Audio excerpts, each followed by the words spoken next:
আজ ২৭শে জুলাই, একেবারে ভরা বর্ষা, তাই সাথে নিয়ে নিয়েছি ছাতা। এটাই আমার ভরসা। আজ কিন্তু একেবারে ঝলমলে রোদ্দুর, বৃষ্টি নেই, যেতে হবে বহুদূর। প্রথমে নানা রকম দৃশ্য দেখতে দেখতে ট্রেনে করে মাঝেরহাট, তারপর একটা বাসে চড়ে প্রচণ্ড নাচতে নাচতে চললাম। কলকাতার বাসে বহুদিন বাদে উঠলাম। তারপর আবার একটা অটো করে পৌঁছে গেলাম সোয়ান গ্রিনসে। জায়গাটা কিন্তু খুব সুন্দর। ছোট্টবেলাকার স্কুলের বন্ধু বলে কথা, মজাই আলাদা।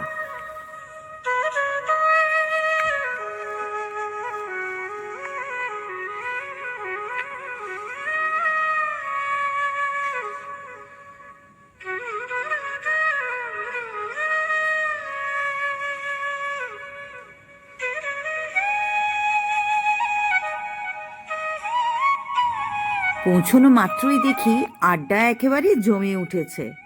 কি মজাটাই না করছে সকলে মিলে। সুরো বরাবরই খুব কাজের মেয়ে। রান্নাঘরে এসেই কাজে লেগে পড়েছে। তেল গরম হচ্ছে, এবার মাছ ভাজা। আরে দাঁড়া দাঁড়া, চশমাটা পরি। এই যে মাছ, এবার তেলে দেওয়া হবে।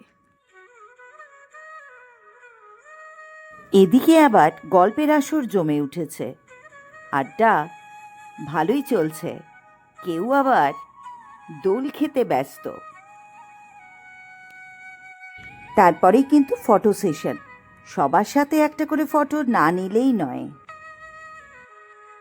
সেই নার্সারি থেকে ক্লাস 10, বিদ্যাভারতী স্কুল। কত কথাই না মনে পড়ে, কত মজার ঘটনা। পুরনো দিনের সেই সব ঘটনা কি ভোলা যায়? গল্প করতে করতে বেলা বাড়ল, খিদেও পেয়েছে জোর। এবারে খেয়ে নিলেই ভালো হয়। খাবার এসে গেল, গরম গরম মাছ ভাজা। তার সাথে আর কি কি রয়েছে চলো দেখে নিই। রয়েছে স্যালাড, আর রয়েছে চিকেন, তার সাথে পোলাও,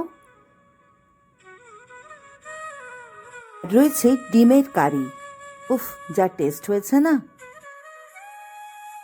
ডেজার্টে রয়েছে মিষ্টি দই আর আম। লাঞ্চ হয়ে গেছে, আর এক রাউন্ড ফটো সেশন হয়ে গেল। এরপর কিন্তু বার্থডে সেলিব্রেশন।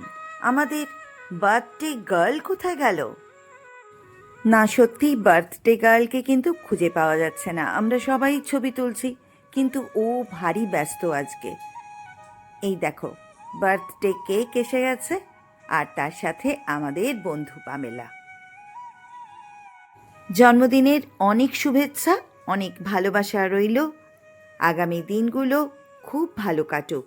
সুস্থ থাকিস, আনন্দে থাকিস। এবার একে একে সব বন্ধুদের কেক খাওয়ানোর পালা।